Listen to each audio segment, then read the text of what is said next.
Yes guys, what is happening? Welcome back to another video. Today what I'm going to do, not touch my chin and try not to wave my hands about, but what we're doing today is we are fitting the blanking plate. We tried it yesterday and because the tools were inadequate, I'm touching my face, because the tools were inadequate we couldn't actually finish what we were pretending to start. So what we're going to do today is we're going to get the blanking plate and we're going to fit it to the megane. So if anyone wants to know what it looks like, it's pretty much just like this. It's just literally a blanking plate, 3 bolts, pull it off, put the new one on, block up the pipe for the boost pressure that runs off it, and that's it, pretty much good to go. But obviously because we don't have the spanners that we can like fold, we're a bit stuck. So he's just finishing work now. He's come into the house with a tool that we need and then we're going to get it off. So what I'm going to do, move the car into place, get as much space in the area that we need, and then we're going to hit it. So without further ado, let's get it.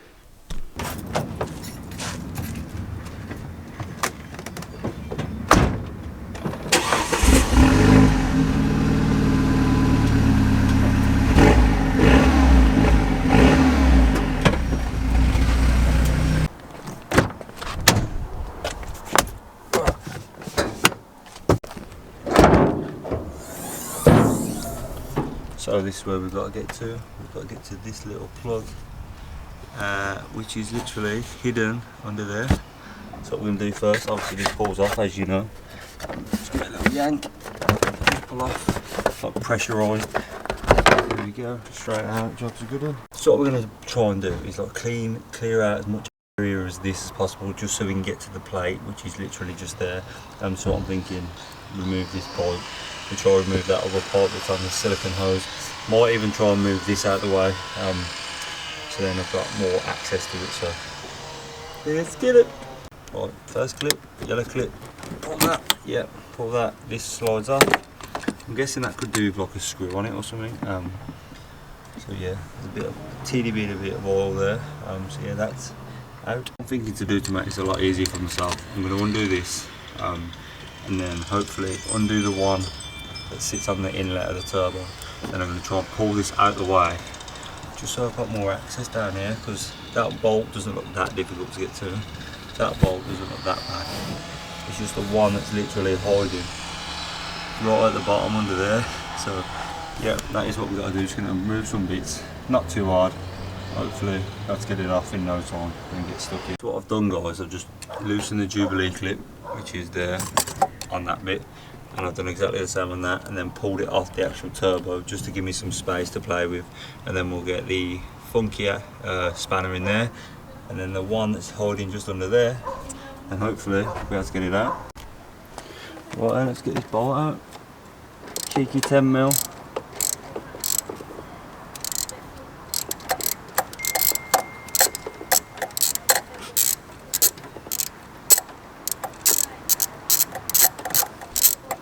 Don't want to drop it. Come out. There we go. There we go. Probably. Right then, so to give me more access, what I've done is I've managed to get a spanner, which is, you can see just there.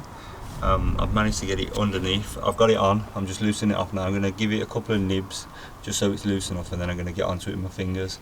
Sometimes like this I could use with like a magnetic tool, so none of it's going to fall down. What I've done as well is I've unplugged this little connector thing. It's just literally, there's a little black nib on it, which you can see just there. I've just undone that just to get it out of the way to give me more space, so yeah, buzzing. Right then, so a little update. I'm here waiting like a plonker, and he's not coming. He forgot to tell me, so Aaron, if you're watching this, which you probably might, thank you so much. I was being impatient, I was going to cut this, so what I'm going to do now, get the angle grinder, because I've already took 2 out, so I'm not going to Halfords. I'm just going to cut this probably like there, and then I'm just going to stick it on, undo it, and then hopefully, so let's get the angle grinder out and let's do it. Well then, let's get it. Halfords Advanced. Ooh.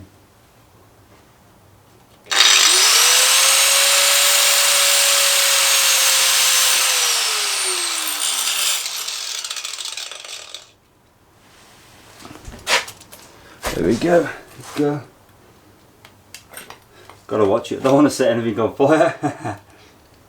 Come on, you beauty.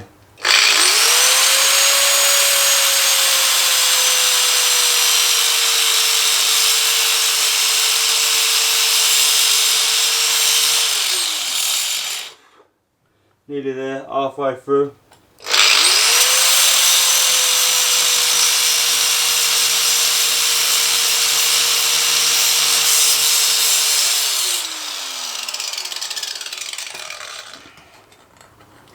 Woo.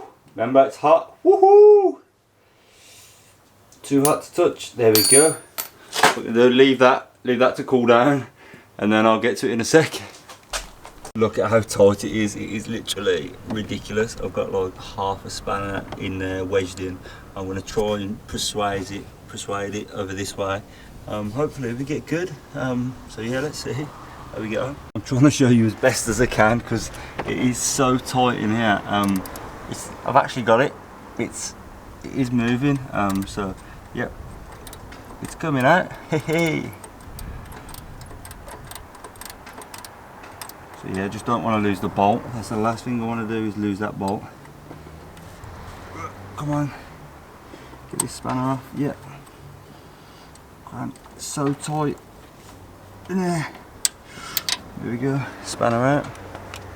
There we go, we did it. We're finally out. 3 bolts later and a half a socket. We're out. So let's pull you out, you son of a git. Come on, I'll have to give me a sec to get this out. So hard to do one-handed, especially on your own and when you thought your pal was coming but he's let you down. So yeah, I'll get this out and then I'll get back to you. Right then guys, that is the reset valve. That's the standard one. And what we're going to do is put the blanking plate on and block this up. So what I'm just going to do is get the cable, which is that one, and I'm just going to put like a screw or something in it just to block it up, because then air and pressure and that will be getting released. So at least if we stick it in here and block this up, happy days. So hopefully you can see. Right then guys, so make sure all the rubbers are intact, they're not poking out or anything or uneven. And then what I'm going to do is just going to put one screw in just to line it up. So I'm going to do that one, then I'm going to do the little smallest, most annoying one last. So let's get it. Right then, so there's the first bit. The first one's in. I've got somehow managed to get the one underneath there, which is going to be an absolute joke. And then I've got that one there, which isn't going to be fun either. So to be fair, I might line that one up as well, just so I know that that bottom one's going to be bob on. So let's get it. I'm going to lose my head. I can't get that bolt in. It's not bolting the thread. That one's in loosely. The one in the bottom's in loosely. This one is just not bolting at all, and it's starting to piss down as well. I think if anyone's going to try and do this or be prepared for the back of your knees to be killing. I've been bent over this bonnet for ages and I'm actually dying. So I'm just going to try and prevail and get through it. But this one bolt has been an absolute, I'm not going to say it, but yeah. So what I'll do, I'll get to you when I've done them all up, hopefully, fingers crossed. Right then guys, there's 2 sides to the story. One, the good news is it's on. The bad news, there's only 2 bolts in it. I've literally put it in about 4 or 5 times, trying to spin it, trying to get it, and it would not bite. And I put it in this time, yeah, and it's fucking foul into the engine bay, into like the tray. So I'm like, ugh. So I'm absolutely fuming. I literally, for love nor money, I could not get the bolt to go in, and now I can't even find the bolt because it's under the under tray somewhere. And typical England, now I want to do a video, it's pissing down. So yep, emotions are pretty high. I'm pissed off. Why make it so difficult and awkward? Like, it's so motor manufacturing is just like bullshit. They just literally do everything just to sort out for specialists and that. So with DIY like myself that wants to have a go, it's an absolute ball ache. My legs are killing me and I'm upset. So what I'm going to do now, I'm going to try and put everything back together. I'm hoping that it will do for now until I order a bolt. But I might try and like reverse and go forward and see if I can get the bolt to drop out. Fingers crossed, but then I've got to try and find the bloody thing. So yeah, let's see how we get on. Oh,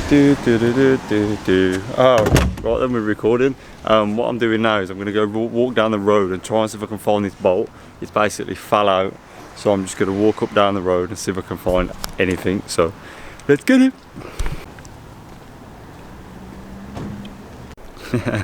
I'm literally walking down the middle of my road just to try and find this bolt, because it's going to be a nightmare to find it. I don't actually know what's going to happen, so if I don't find it, can someone let me know where I can get this reset bolt from? Massively appreciated. Right then guys, we are off to Morrison's. It's raining. I need to find this bolt. I'm hoping it's still under the under tray. So I've got 2 bolts in. I've done them up pretty tight. There does look like there's a teeny smidge of a gap. So I'm hoping that's not affecting the boost or anything, which it potentially could be. So what we're going to do, go to Morrison's, jack the car up. We're going to try and move the under tray and just have a look, see if there's anything fancy in there, like 13mm sockets or this bolt, because I don't think anything's fell out. So what we're going to do, show you what it sounds like as well. It does sound pretty nice. I have actually been out in the car earlier. I just literally drove around the block just to listen to it. So it was up to temp. So yeah, let's see how we get on.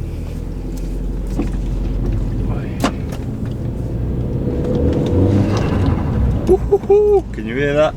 Hopefully this flipping thing stays where it is. Ready? That sounds like a GTR. It's like absolute madness. Ready? We'll give it another little go.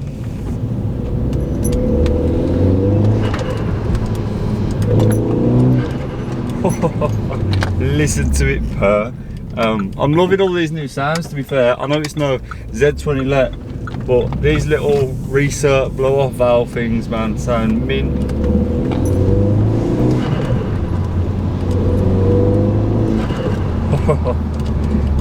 So yeah, what I'm going to do, cut it to Morrison's, I'll jack it up, axle stand, and then we'll get it.